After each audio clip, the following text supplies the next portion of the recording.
I was all about fun and having fun. So I Yeah. created crucifixion on the dance floor. I created this big gimmick, and I crucified myself on a 6 foot cross.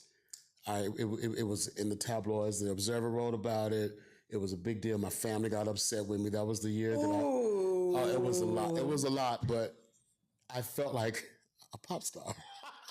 Darling, there's only one God. Well, darling, there's only one God. Darling, there's only. Welcome to the Dirty Bag Podcast. I'm your host, Cookie, and as always, I want to thank you for tapping in with me. You could be anywhere listening to anybody, but you're here with your girl, but you're here with your girl. So today, the dirty bag meets dirty laundry.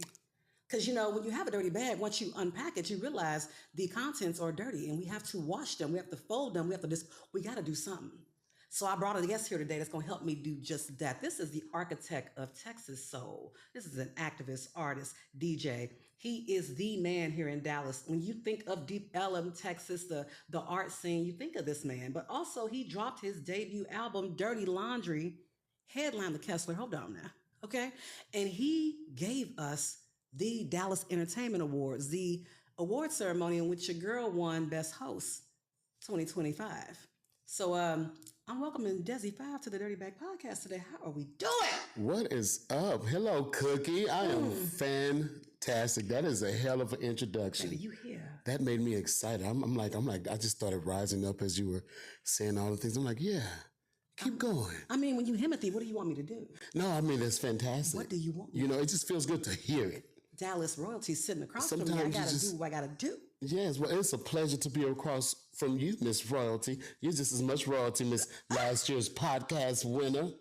And I will say this, you earned the shit out of that. Say it again, please, because You earned the shit out of that. That was definitely earned because I never knew who Cookie was. So a lot of people were thinking, oh, this is Dezi's thing and no, I didn't know this man. exactly. So they let you know exactly how real that it was so whatever you did to push yourself, you did a hell of a job. So I gotta thank you though. Look, we finna do a whole bunch of thank yous right now. Because this is the thing about awards ceremonies, award shows, specifically with podcasting. Y'all have a criteria to even get nominated. So you actually had to put out a body of work within a certain time. Yeah. I've seen situations where folks maybe put out 2 episodes and suddenly wanted to get nominated for an award. And it's like, the award is the result of the work. I don't do anything for accolades, but I learned about this maybe a week before the nominations closed. So I didn't know who you were, and I was not familiar with what was Dallas going on. Entertainment. I just saw it through Creative Currency. Shout out to them. Hey, Sarah Badran. Yes, Sarah. Yes. I found out because it's Sarah. I Yes. was like, what's this? Now, I did it as a joke. I was like, man, I just won Best of Black Dallas. Yeah. Let me see if it's a fluke. Let me just see. This See is a what's up. whole different audience. These are people that are in the community in this category. Yeah. So I did it not expecting to even get a nomination, y'all. The universe worked in your favor. I said, I'm just going to see what happens. And let me tell you what, I've never experienced anything like this. So I've been to a few ceremonies.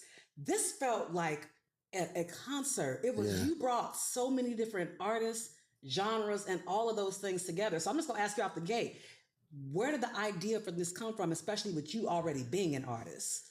Well, I became the artist that I am because of the shout out to the Dallas Observer.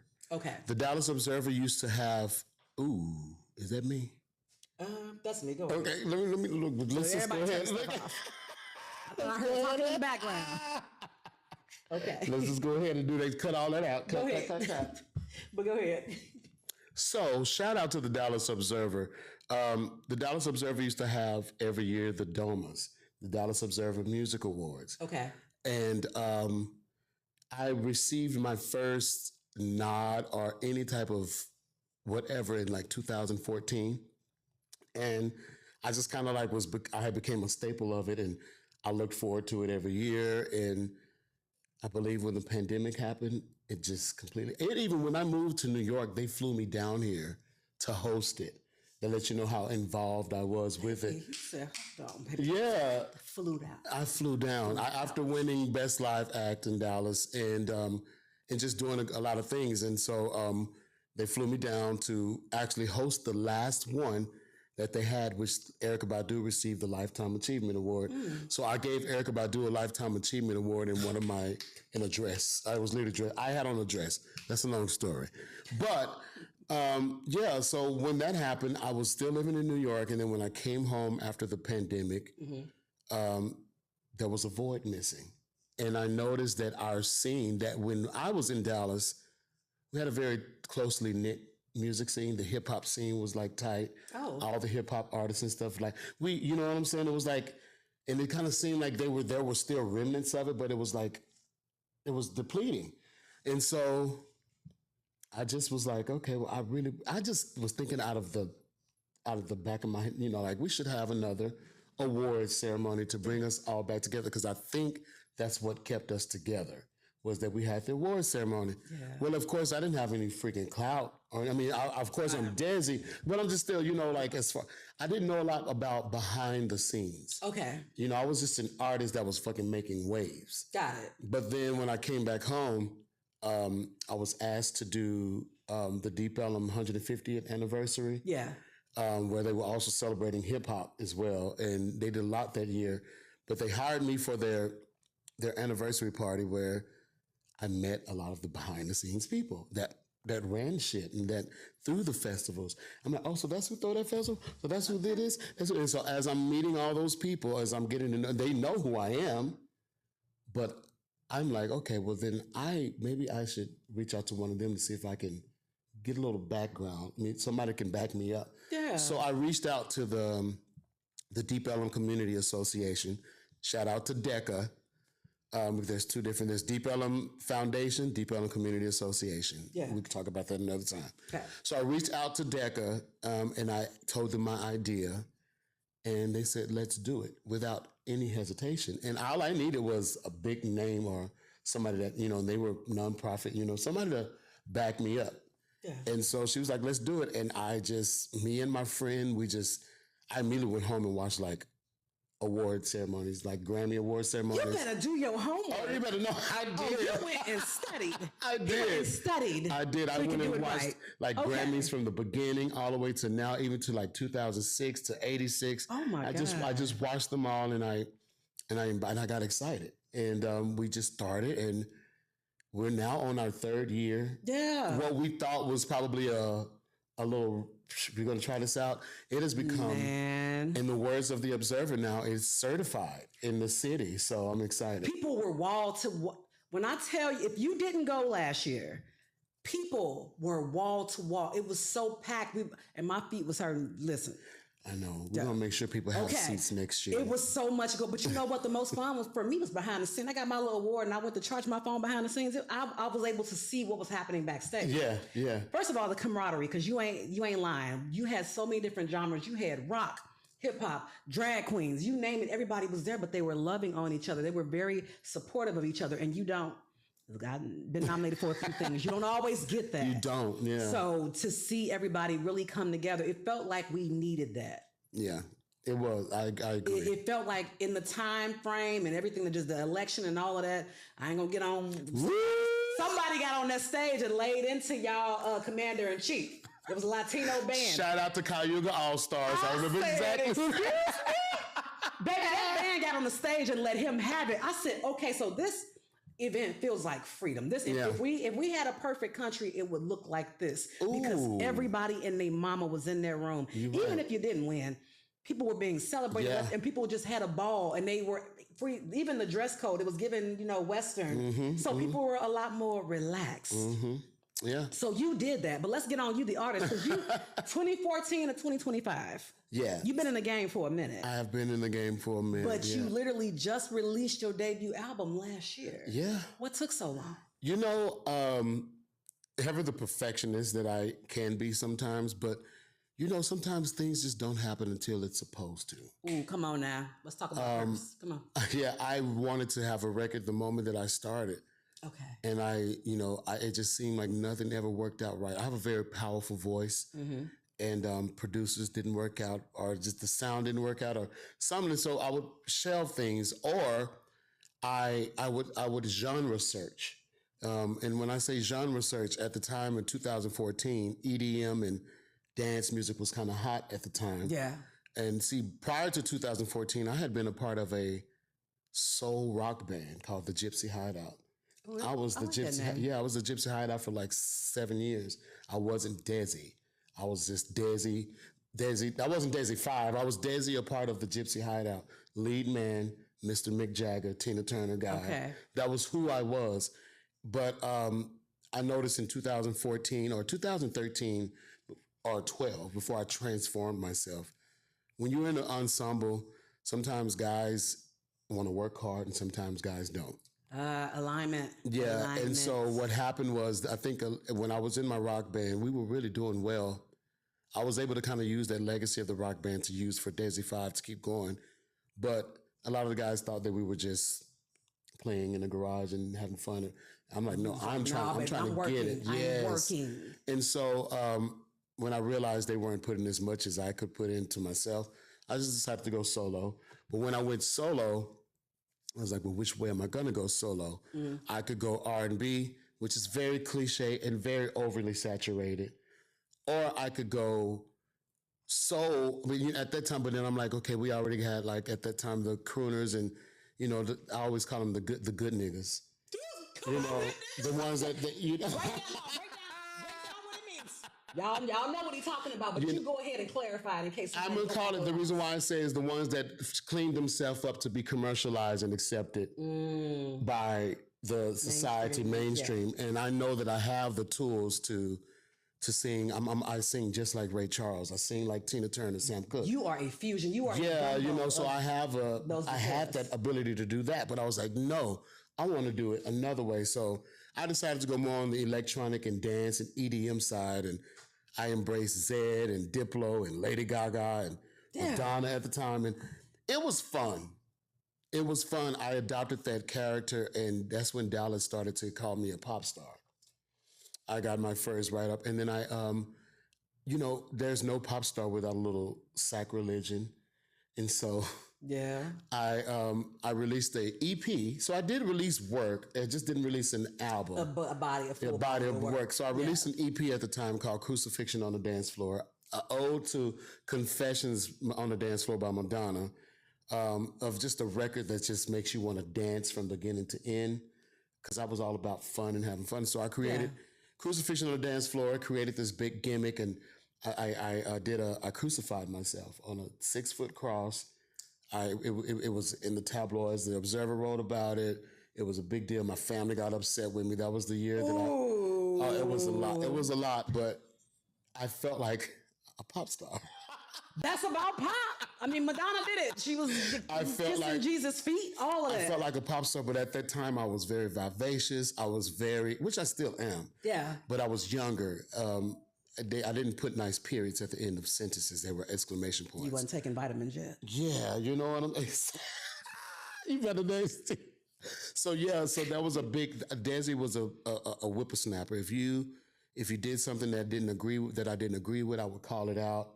If you, if there was, you know, I was very loud. So a lot of people, between 2016, because once I got this pop diva essence, then I was just like, And then I also noticed that opportunities weren't coming my way the way that they should.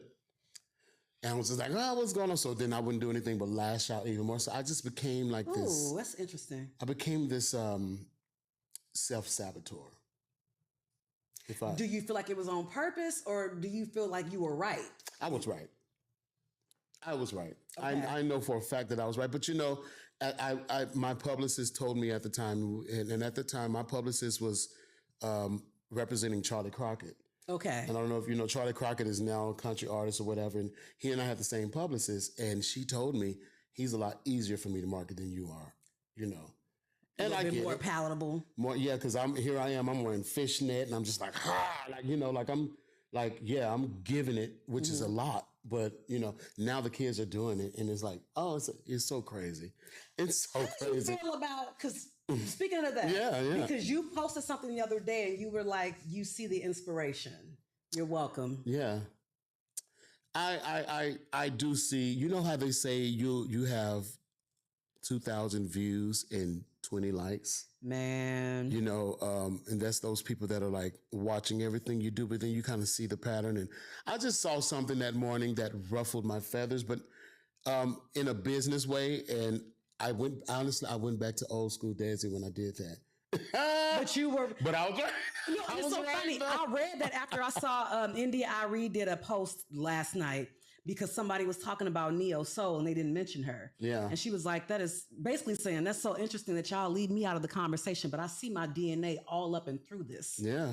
I know my offspring when I see them. Yeah. So when I saw that and saw yours afterwards, I said, okay, we can talk about that. Is it tough being the inspiration when you're not getting acknowledgement for being the inspiration? I think you have to get out of your head. I had to tell myself to get out of my head because you know what? I am an inspiration, but I'm also inspired by others as well. Okay. You know, I'm not inventing the wheel. The wheel is being reinvented, and I'm definitely 100% inspired by my peers as well as who I look up to. But at that particular time, I was ruffled a little bit. I woke up to something that just kind of made me feel like, when Look, I'm smirking because I've been there.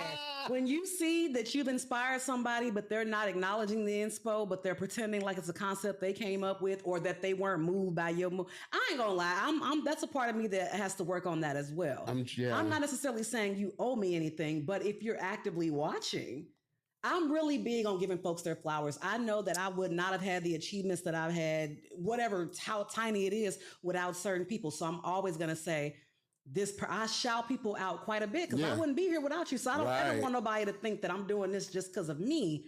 I like to give credit where credit's due because they deserve that for being the inspiration. Right. That's just my opinion. You got a ditto over here. That's just me.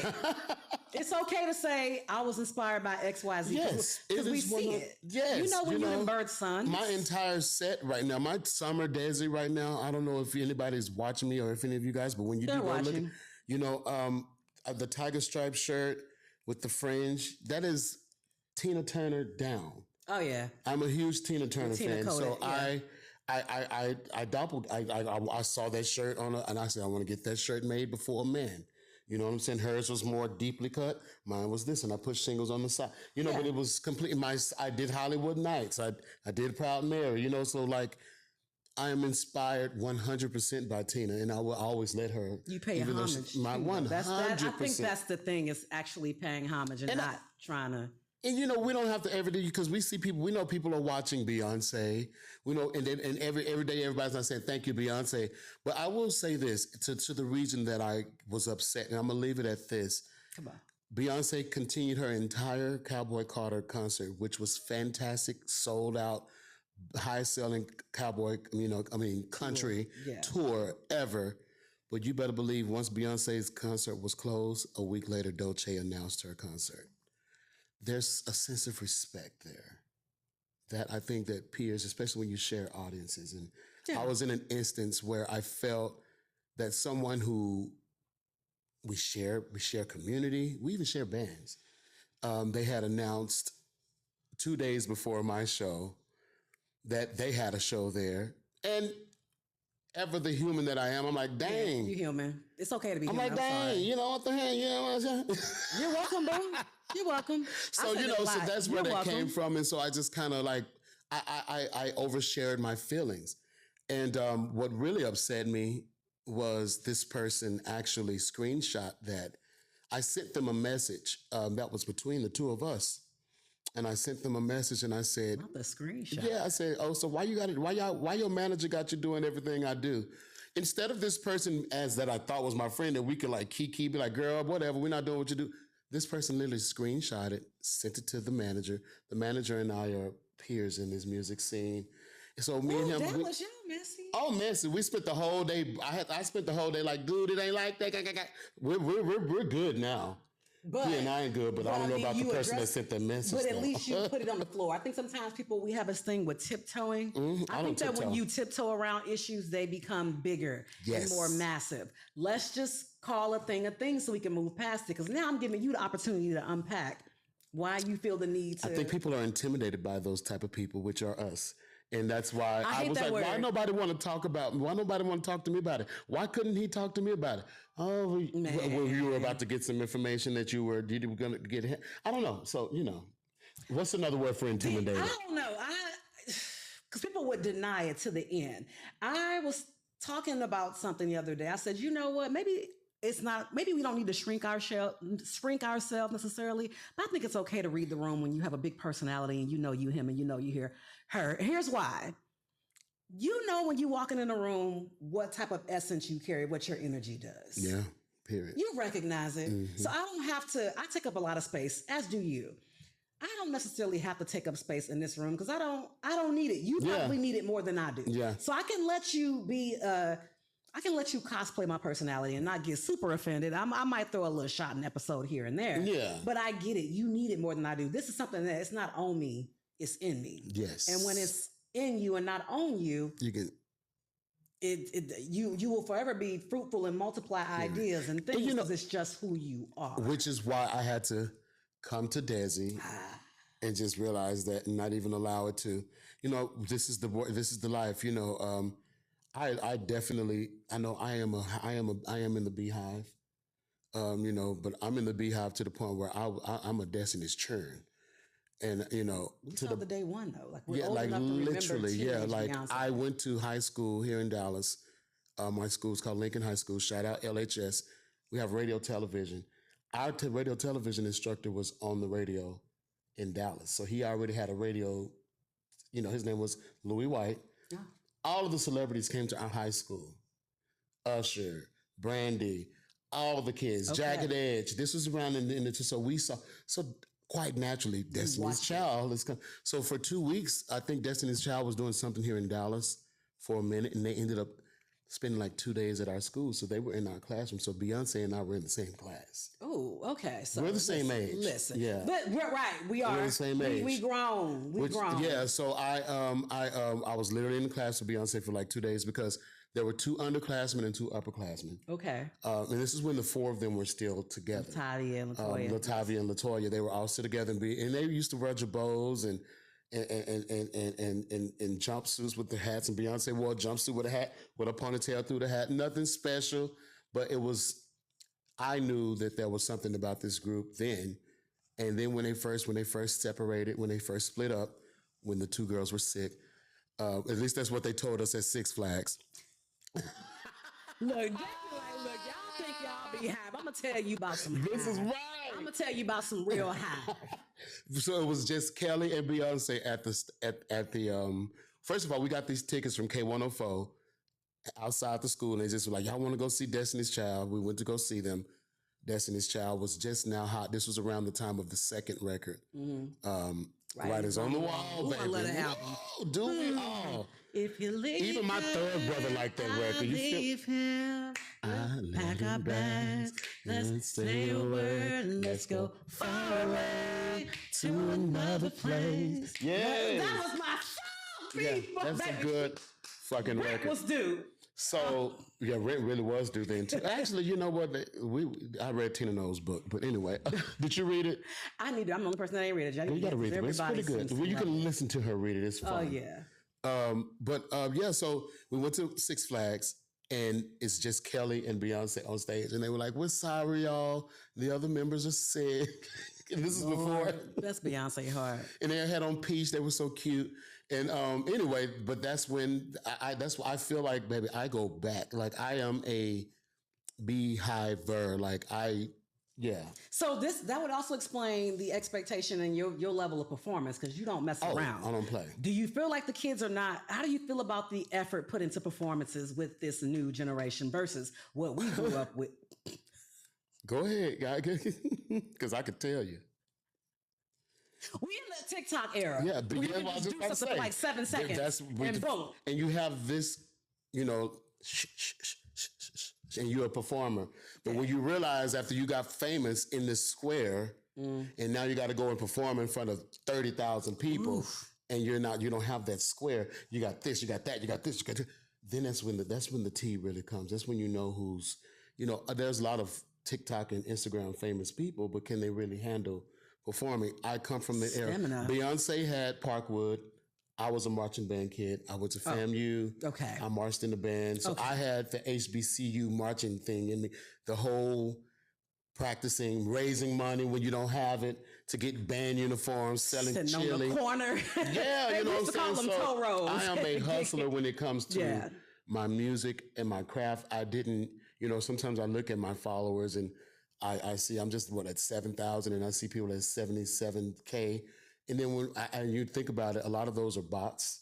A lot of those people, those 7,000 people that I have, I know for a fact are true people to me. You know what I mean? Like, Well, I've seen them in a room. It was as many award shows. I've never seen that many. I had to get on the stage and I just kind of recorded. And this is as people were like, it was a break, it was an intermission, and it was still packed during the intermission. I said, I think we had to turn away. Concert. We turned around 700 people. Yeah, so it's not about, you can have a large following or you can have community. I had to say that. I don't have a lot of followers. I have community. What you have is community. Because to bring that many people out on a rainy day in the middle of the week, it was raining, y'all. Shout out to Dallas. Oh, Dallas came and out. just loving it. Yeah, but that's where that comes from. And like just 360. Yeah, I'm a hard worker. When it comes to rehearsing. When it comes to recording, I am a robot. I pretty much know what I'm going to do when I get to the studio because I've already practiced it. So I just kind of ready to go. Yeah, I'm coming ready to go because that's just the way that I was built. I was a music major. I was a recruiting coordinator. I have so much behind me that gives me all these skills. Yeah. So there's a skill set behind my my artistry instead of just some kid that's waiting for a manager to get them there, or waiting for somebody to give them a handout. I'm actually pushing that rock up that. But let's get on the writing though. Yeah. Because this album sounds deeply personal. Yeah. So you've talked about it being a part of your life and you talked about love. Yeah. No matter how hard I try, love keeps passing me by. So we know that artists live, I don't want to say complicated lives, but you tend to put a lot of your experience in your art. Yeah. Sometimes the best art comes from disappointment and pain. I don't hate that I wrote that song, but. Oh? So what do you mean you hate that you wrote it? I don't hate that I wrote it. It's who I am. But when I have to perform it, it's so vulnerable. Okay. And I'm like, oh my gosh, I can't believe I wrote this. And now everybody knows my tea, I won't say suffering because I don't consider it suffering because I've learned to embrace my solitude. Ooh. That's that grown folk shit right there. In the words of Tina, I have many companions. I have many companions, Just so we're clear. Just so we're clear. But there does become this sense of, of courtship or you know what I mean? That you wonder like, okay, I've never experienced it. I can get it when someone has experienced it and he's just decided, I'm done. I'm never getting married again, or whatever the situation may be. I know. I just thought about that. We look straight at versus those people that say that and it's like, okay, but at least you've actually experienced it. Yeah, I haven't. I don't understand. I used to always think that, I hear my grandmother in the background saying, "You're a diamond." Nobody is worthy to have you, and when they are worthy, they're going to get you. But I'm 42. So, but Tina didn't find her gem until she was 47. Yeah, she lived happily there. She left America. Yeah, so like I do have hope, and it's because of people like Tina and Grace Jones and Jennifer Lopez and Jennifer Tracy Lopez Ellis Ross. is not afraid to find that woman is not afraid to love. People like that She's give not me, afraid. Yeah, they give me the I don't feel so. Because, sometimes in the world will tell you, you're 42, it's over. We're not really 40, especially, and I hate to say this, and it's being sexist, but especially if you're a woman. You're 42, you're doomed. They're like, no, we're not doomed. First of all, it's just beginning. I don't be wanting y'all at this point. This is the first time in my life where I'm not sad. I've never always been sad, but you as a girl, you always have that longing. I was sad. I'm good on you motherfuckers. Y'all trifling. Yeah, for real. I went through a period of insecurity where it felt like, especially in the queer world, it seemed like my friends could go out to a club and immediately see a guy in the club and just freaking bawl and suck each other's tongues down. And it seemed like that was never a option for me. You got standards though. So would you freak somebody down in the club? Then I wanted to. you know, and it was like it wasn't happening, you know, and I was just like, what is going on? Like, am I, you know, then you get to think to myself, am I ugly? And then people are like, no, baby, you see, I know I'm not ugly, and people look, and so it's just like, well, what is it? Can they read something in me? Can they sense something? It's a whole lot that make you just question. So that question that I'm asking in that song, you know, there's no telling what it is I'm doing wrong. I've asked what I'm doing wrong. One person say that you're too much of a people's person. One person say you need to calm down too much. One person say, first of all, fuck y'all. Okay, but do people, I mean, is it a possibility that somebody thinks that you're too accessible with you being an artist and you being in a community like that? They're worried about whether or not you hopping. Can you see That's it? what I see. That's another thing too. Okay. But you know, I'm at the point where I don't give a fuck. Because if you can go past that, Okay. any guy that has made it to the utopia of Dezi, Okay. and I'm not talking about sexual because a lot of easy, I'm easy sometimes. I'm talking about to the utopia. The heart and the soul, the layers, They reached the out to- inner. all of those guys approached me. Everybody that I approached out. Everybody that approached me, you better believe to this day we may not be together, but we're still friends. I can still contact them. So you still keep your old hoes close. I do. I Now do. who want that? But they're not hoes. They're I mean, well, they were then. Sorry. You're good. I just realized. No, I did this analyzation. Like all of the ones that approached me, we all still have a relationship because there's something about me I can't let them go because they saw you. Yeah, and they were strong enough to get through that. What you say, everybody. Right, because that's that old school shit, though. That's the Yes. thing about early 80s babies. We come up in a different time. A lot of things in the culture has changed as it pertains to dating. We come from an era of hunters. Like, however you present yourself, you came from an era where people hunted. Yeah. Now people want to be bad bitches, and we got social media, so folks think they have all this accessibility. They can just lurk. And then I also think that's another problem too. I am not really. I mean, I'm a social media person by trade. It's my job. Right. As Dezi 5, because trust me, if I didn't need this shit, I'm telling you, I would not be on it. Because you come up during a time when we didn't have social don't media. need It's it. not. We went outside to socialize. This shit can be very draining because once you get on social media, you got to take in everything else that's happening in the world right now. You can't escape it. I have been in Cedar Springs and seen a very nice looking guy and approached him and say, "Can I get you a drink?" Or "What's going on with you? Can we talk?" Like whatever. You would have thought that I cursed them or that the mark of Buddha was on my forehead. Because I think these children are not used to personal They don't know what touch. to do. They don't know what to do. And so I'm gonna just leave them alone. Because you be seeing that, you see on TikTok where they do that, where they'll be at an event or a concert and they'll record somebody, then they'll post a video of that person on TikTok and be like, "TikTok, do your thing." You was just in the space with somebody. You didn't have a boss go get a phone number. You done recorded this person. They're not even aware. And now you done posted them on TikTok for everybody to harass them for you for clicks. I think that's crazy to me. That's crazy. This is where we are.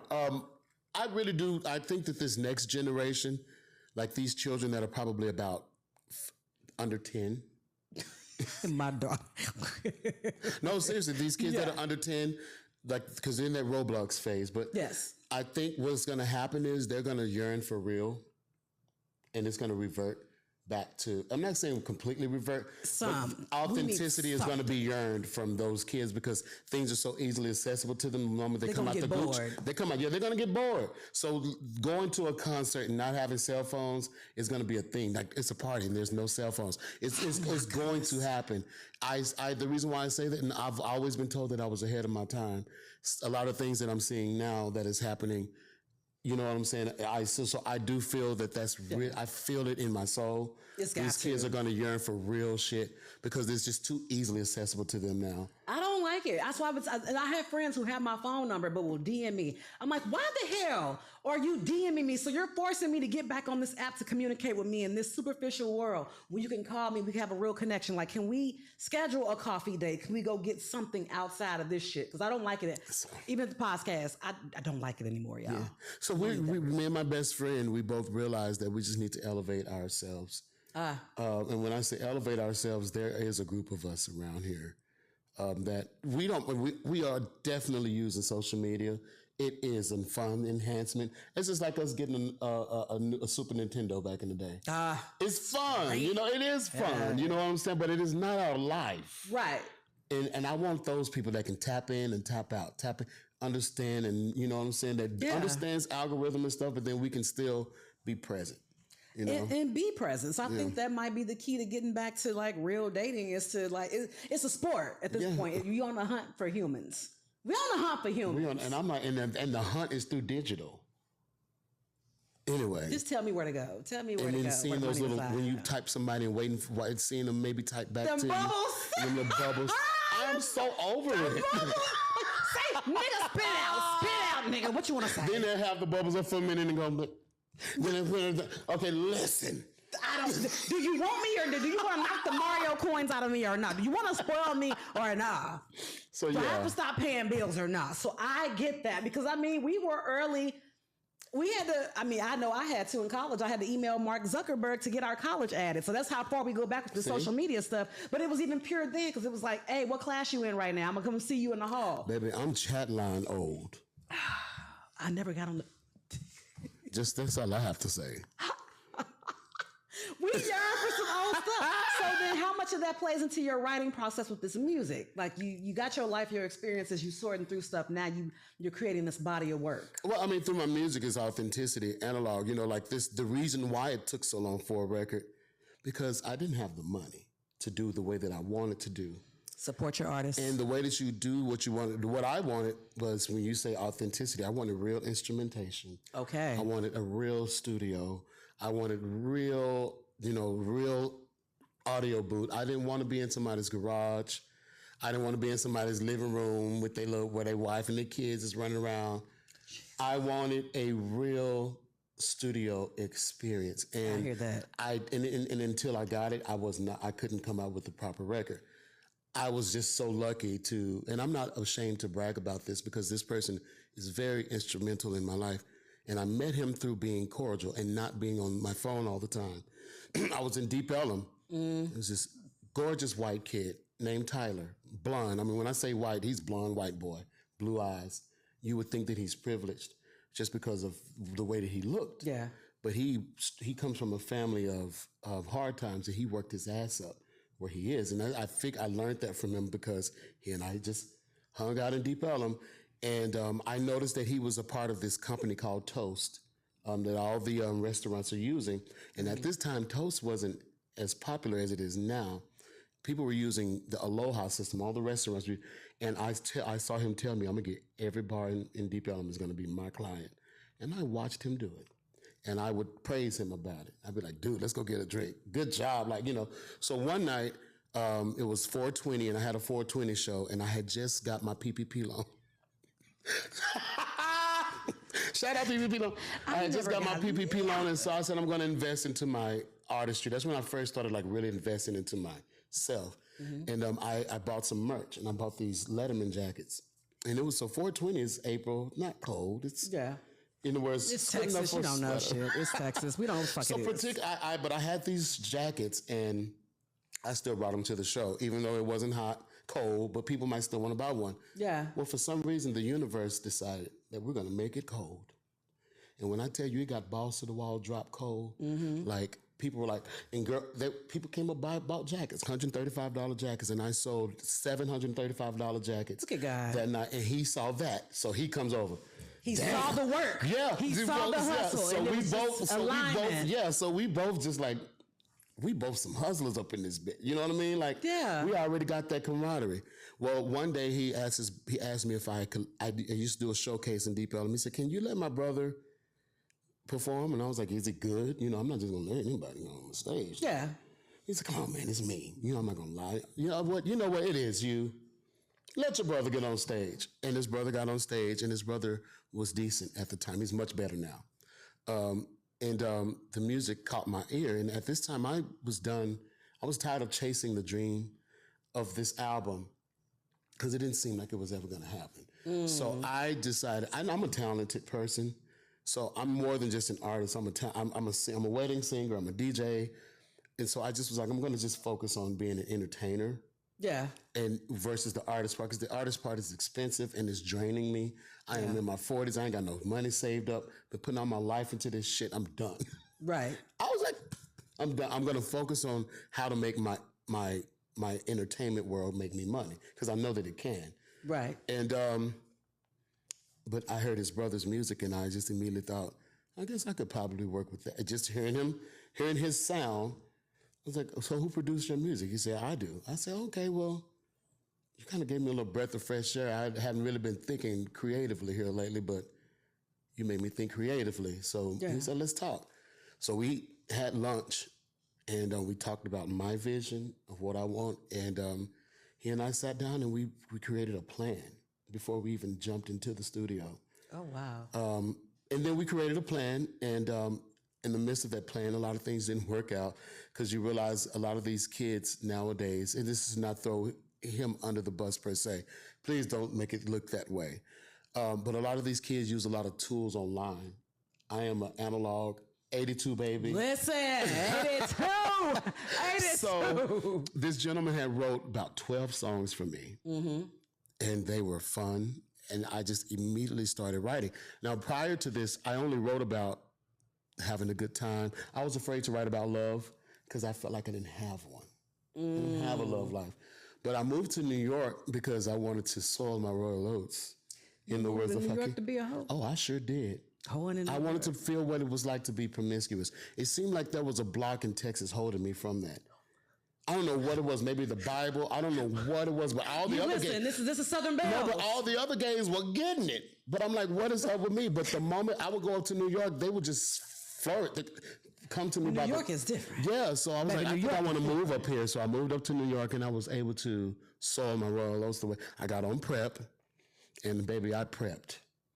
People need to get on there right now. And speaking of prep, they're saying that even if you feel like you're not at risk, you need to get on prep right now because they're going to make it harder for people to get. So what I understand from talking to healthcare providers and Just get on it. just get on it. I will tell you this: my lifestyle choice, I decided to get off because it does fuck with your knees and your kidney a little bit. Prep Side does?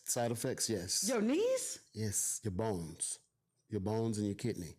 That's why when you go get checked up, that's the first thing that they check out is your bones and your kidney. Getting on prep. I'm sorry, prep. No, we need to. Everything has a side effect. No. So we need to, because nobody's talking about that. So it does impact your bones. Yes, it does. I felt it, and I'm an entertainer. Is it because of the dosages or? I don't know. All I know is I wasn't feeling right.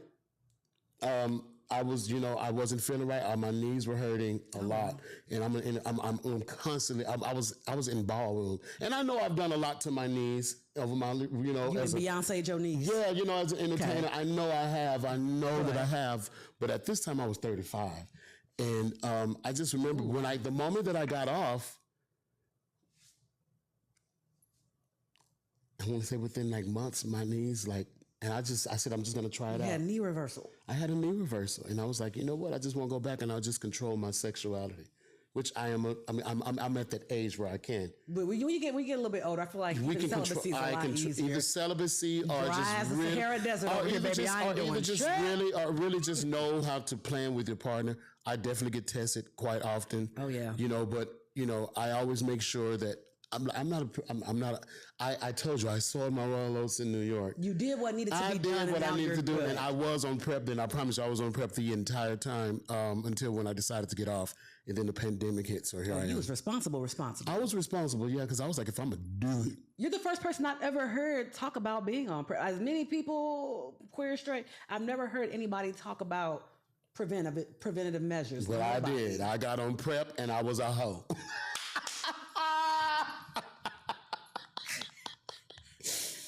If you gonna hoe properly. Right. Hoe with some class, girl. You know what I'm saying? You get tested. Go get your all your clean stuff out. Do what you got to do. But don't be just nasty about it. That's why your ass is anyway. So you gonna have me up here. Y'all, hey, it's important. You gotta look out. Ain't nobody else looking out for you right now. You have to look out for yourself. Yeah. You just don't have a choice. So that was back to the music. So that's really where. So you said talking about the music, Prep music. So exactly. So I dated when I was in New York. I went on I never went on. I went to dates. Now he didn't pay. We split. You know, I wasn't like dainty like that. But I went on dates. I went to go see old movies and stuff with a person. I dated an interior designer. I dated a ballet dancer. I was able to date and feel that I am sexy. I do have it because I felt like I didn't have it. I felt like when I was here, I felt like I was just a gay uncle, you know, and I'm just scraping at the bottom. I used to straight scrape. I used to go to Cosmos, and if a straight guy be like, "Yeah, I fuck with you," you know, types. I'm not ashamed. That's real. I'm not ashamed to throw that out. I felt like I didn't feel like I was beautiful. You felt like you were an experiment. You know, I just didn't. It exuded the way after I was able to see that I'm sexy and I'm good looking. I'm desirable. I didn't think I was desirable before I moved to New York. Well, before I started visiting New York, I didn't think that I was desirable. I knew that I was wanted. My presence and my Dezi, we love Dezi. But valued is a little bit different. Yeah, but I didn't feel desire. And moving there, I felt. Or experience in New York, I felt desire. Someone bought me a drink. Someone asked me to go to the movies with them. I felt good, and it made me feel good. So I was able to really properly write about that. Now, come on now. you know what I'm saying? So like this is really a New York album. Yeah, Texas Soul. It's a Texas soul, but it's from my New York experience. But it's also Texas experience in there. It's my whole life experience. There's some songs in there that I wrote before I moved to Texas that made the record. You know what I'm saying? So, yeah. But it's definitely the content to talk about love and to talk about courtship and talk about being alone. The vulnerability of it, it all came from being I was able to truly experience it. I didn't want to sing about loving somebody and oohs and ahs if I didn't experience it. And I wanted to experience it, and I did. And so here's my dirty laundry from it. So when you look at it now, how do you feel performing some of this? I mean, you mentioned a little bit like, dang, I can't believe I put my tea out there. But get into the importance of the tea as an artist and connecting with an audience. No, I feel it, and I've connected. You know, Pick Up Your Phone was a song out of frustration. I was seeing a guy, he's a Taurus, and he goes, that song sounds very needy. I said, no, it's not needy, it's real. Which a lot of people tend to, when we're being real, they make us feel like we're needy, or they make us feel like we're being emotional. Try to weaponize it. Yes, you know. And so I was like, just from my friend just telling me that song sounds needy, just let me know you got some issues, because it's real. And, you know, Pick Up Your Phone was my first baby from this record, and it is out of frustration from people not picking up their phones in the 2020s. It's very simple. When our phones are right here. And true enough, you called me and I didn't answer. That's because I don't answer anonymous numbers. I was like, but now that your number is in my phone, area code from when I lived in Kansas. Now that your number is in my phone, and I'm like, of course I'm going to answer because I'm an 80s kid. I'd rather talk to you than all that typing is not cute to me sometimes. And I get frustrated. Thank goodness for ChatGPT, because I can just type a little something and tell it to say this for me, please. But GPT in the text messages. Say this for me. I do sometimes. I have not especially when it comes gotten into ChatGPT. Well, you have to. It's the way that you use it. Yeah. You know, there are people that are dumb, and they will literally go and put it through, and then they will copy and paste it. And you have to really dissect it. You have to let her do it that one time and know the content. I need you to fit. I'm angry right now. Because she fresh out the box. Oh, yeah. She still got the new car smell, ChatGPT. I'm angry right now. You know, you tell her, I'm angry right now. This situation is not nice, but these are professional people. I don't want them to see the emotions, but I need them to see the professional side of my anger. Bam, that's how ChatGPT works. Use it like that. You know what I'm saying? Yeah. That's how when you start doing all that extra, just do what copying, cliff noting it, then you're going to sound like a cliff noter. A lot of folks sound like a cliff. I'm like, baby, that's ChatGPT with dashes, and you can't even spell. And change the dash. Like that ChatGPT uses a longer dash. Take the dash out, use a smaller one, and don't let them slant your shit. Get it all back regular. You have to just listen. I have learned, but Listen. You got to put some culture and some soul in the chat GPT. People ask me, Dezi, how do you do the Dallas Entertainment Awards? How do you do your TV show? How do you do Dezi 5? How do you do this? How do you do that? My assistant, ChatGPT, has helped me over the last 2 years, and I pay for it. I pay for it. You pay for what you need. You pay for what you need, and what happens is they mold to you. Yeah. So when you do say, well, you know, I need to do a post about my Kessler show, you don't have to say it again. They have everything, all of your shit is. Now, true enough, it does have all your data, but I'm not on there talking about Coochie and Dick and robbing banks and stuff. Y'all everything putting the wrong stuff on everything that I'm talking about on ChatGPT, I wish that it would get archived and look at my archive when I die. There you go. Whoever your FBI agent is bored. Have at it, baby. Some freaky Maybe shit. you can learn something from it. Like, yeah, I'm like, go ahead and archive it. I know what to put and what not to engage that with. Now, I do hear that we need to turn our Siri off at certain times of night. I do like to keep her on for work. Okay. But I do feel like maybe there should be a certain time of the day, which I'm trying to train myself to turn Siri off. Turn it off. Turn it off. Turn off the lights. You need to go to your computer, look it up, girl. Find it yourself. Stop telling Siri to give you your timer. Turn her off because you are in your personal time. Yeah. You need your personal place. All the algorithm crap when you're talking about you need to your booty hole hurt because your toilet paper is too rough. Next thing you know, you're on the damn thing and you got Charmins all over the algorithm. You know, so like with your shitty ass. You know what your shitty algorithm. Wipes. Use wipes. And you know, my dad had the audacity to say that wipes were gay. All I worry about is his asshole. Not a fresh booty hole is a problem.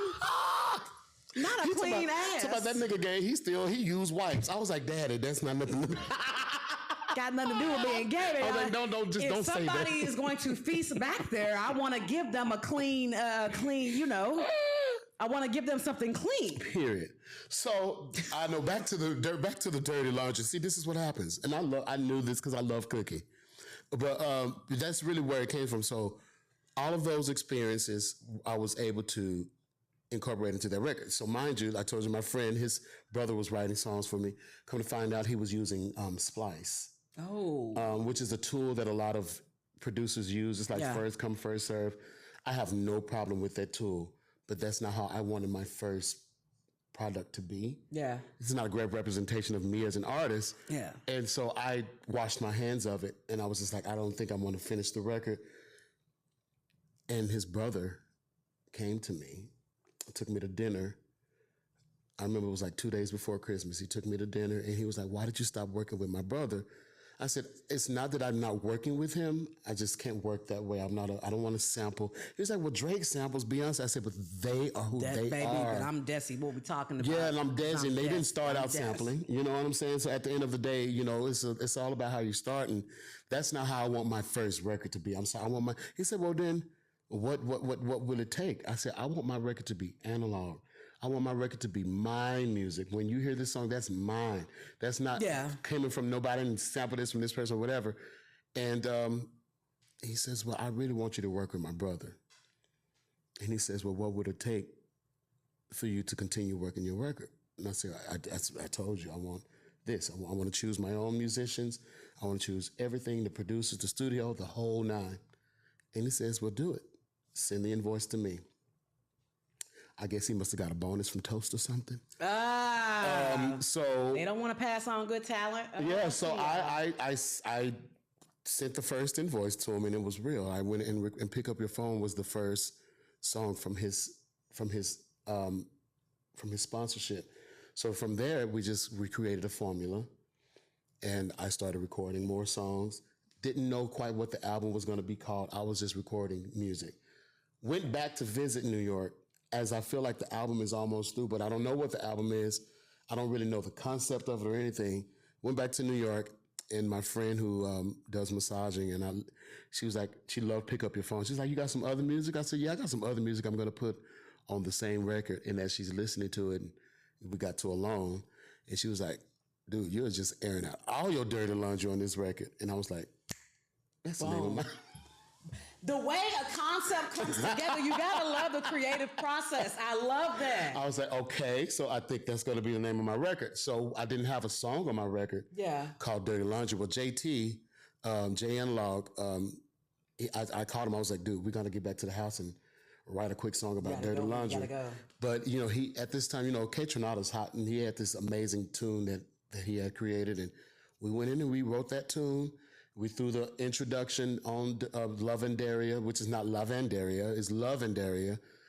We put those two together and we put all the other songs, conceptualized it, and then bam, Dirty Laundry was born. It was a 9-track record.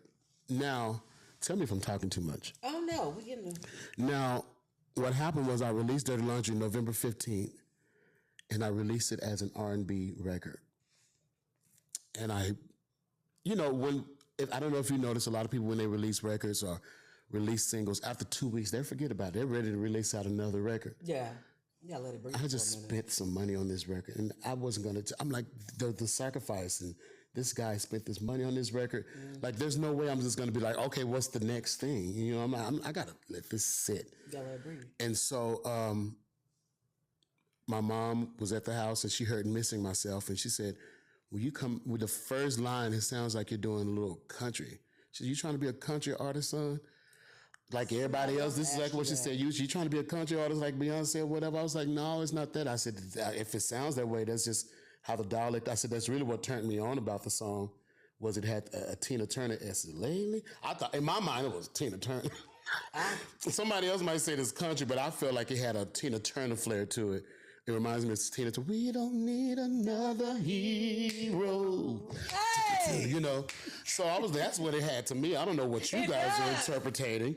So, but that's when I got to thinking to myself, and I recorded the music video, and I went to Fort Bragg, California, and I met this white guy who was definitely a Republican, which we all can exist together. No, we got some good sense. I'm not saying they good. Act like you got some sense.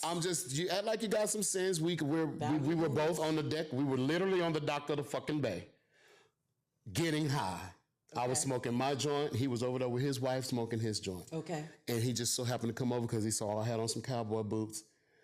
And he said, "Hey, you got a hat to go with those cowboy boots?" And I said, "Sir, it's not very easy to travel with a cowboy hat, so I just left it at home." These are my exact words. And he's like, "What do you do?" I told him I'm a singer. I'm about to perform at Piachi's tonight, and da-da-da-da. And he got to talking to me, and he was like, and this was at the time when, right at the beginning of the re-election with Trump and everything. So everything was thick, but I just didn't allow, I don't allow my, I do understand that it's some fucked up shit, but I was just cordial. Yeah. I wasn't even thinking about him being a Republican. It didn't even come to my head until he mentioned, what do you think about what's going on? I said, to be quite honest, I am here on this dock smoking right now. I don't give a fuck. You basically said, I'm having my moment. Listen, I'm in my peaceful place right now. Which type of time you on? You want to see what type of Negro I don't know. am. And I think that made him want to really dig more into me. And he and I just got to talking. His wife came over. And so before he went into his cabin, he said, "Give me a second." And he went out there and he grabbed this hat. Big old cowboy hat. And he put it on top of my head. He said, "Now you got a hat tonight." He said, "I'll come back to the show and pick it up later." He came to the show and said, "You can have it, obviously." And so I did the Missing Myself video, and I just said, "I'm gonna wear that hat." And then that's how this whole thing is like, okay, you know what? I'm adopted. Everybody was like into me even more, listening to the music. Oh my God, what you doing? So I'm like, okay, so all I had to do was put on a motherfucking cowboy hat. It was a hat. And then my friend from California, so then I'm like, okay, well, I want to accentuate my record. So I reached out to a friend. I said, I want to record another song. And that's where Paint the Town comes in. Yeah. Which Paint the Town sounds, to black people, it sounds country. Which it's technically is R&B. Yeah. That's Little Richard. Yeah. That song is Little Richard, Rocket 88 by freaking Ike Turner. That's Chuck Berry. And so even my friend in Austin told me, "No, you're doing." I'm like, that is not a country song. What country is? Have y'all researched Little Richard at all? Did you really get into his catalog or Ike's? Probably not. But I'm like, what are y'all doing? So what I did was I decided to do Dirty Laundry Unfolded Deluxe, which is the vinyl. Yeah. And I decided instead of entering it as an R&B record, I entered it as an Americana record, a blues, soul rock record. Oh. And now I have because R&B is almost like pop. It's oversaturated. And now I'm starting to get plays again. I'm starting because I put myself in the right lane to get. You know what I'm saying? You did your homework and you governed yourself accordingly. Yes. You governed. You moved your art accordingly. Yeah, we're almost a year to my record being and I'm still pushing that record. So let's go. Anyway. But what's next though? Everybody first of all, you got to tap into the album. What's next for you, right? Well, baby, first of all, what's next for me, like musically or just period? Period. Where is your head right now for what your next move could be? Because I mean, your personal moves can impact the music and where you go creatively. Yeah. So what's up with you? I told you I was in a soul rock band before I became Dezi 5. Yes. We wrote like 30 songs that I thought that I would never do again because I was like, I'm a pop artist. I'm a this, is that. We have 30 fucking songs, and that is Texas Soul. And when I tell you, what you about to do? Oh, baby, we about to fucking furbish all them songs, and I'm about to come out with a true Texas Soul record. I will say that Paint the Town is Texas Soul, and the album is Texas Soul, but you're really about to get the true bucket Texas Soul. We're like mixing steel guitar with funk type shit. Yeah, so. Oh, so we got something coming. Oh, yeah. We got something coming. Yeah. Y'all heard it here first. You got to treat for y'all. You got to repurpose. Sometimes you got to repurpose your old stuff. It's not a no. Sometimes it's just not right now. Not right now. But it's now. The time is now. Baby, it is the time. I've even like gone to the piano and I've even reached in my Dropbox and I looked up the old charts and I'm like, this shit is going to work. It is stadium worthy because I was writing stadium worthy then. Okay. Yeah, so, yeah. You know what? And I can't wait to look out for it. But you know what, Desi? I got to thank you so much for coming here for me today to clean out your dirty bag while we fold this dirty laundry. I am so glad I finally got to do it. I got to clean up. But before we move forward, I wanted to give you a gift. So, on my record, I have a song called A Key at the Door. Yeah. And so my song Key at the Door, it means no matter if I've known you, no matter what we've gone through, if there was a part in our life where we connected, there's always a key at the door for you. So I'm going to give you my keychain here. Hey! My key at the door keychain. Look at this, like a latte keychain. Okay. Yeah. I'm gonna put this thing on. Key at the door. I'll leave a key at the door. Desi 5. Somebody need to leave a key for me at the door so I ain't gotta pay no more bills. I want to solve Tell me about it. Thank you. No, thank you for having me. I appreciate it. Thank you. Hold on. Tell everybody where to find you. You can find me on all social media platforms at Dezi 5.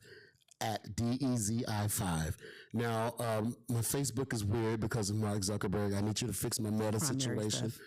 But other than that, Instagram, or how about this? I can tell you to Google Dezi5 and everything will pop up. Yeah. Okay.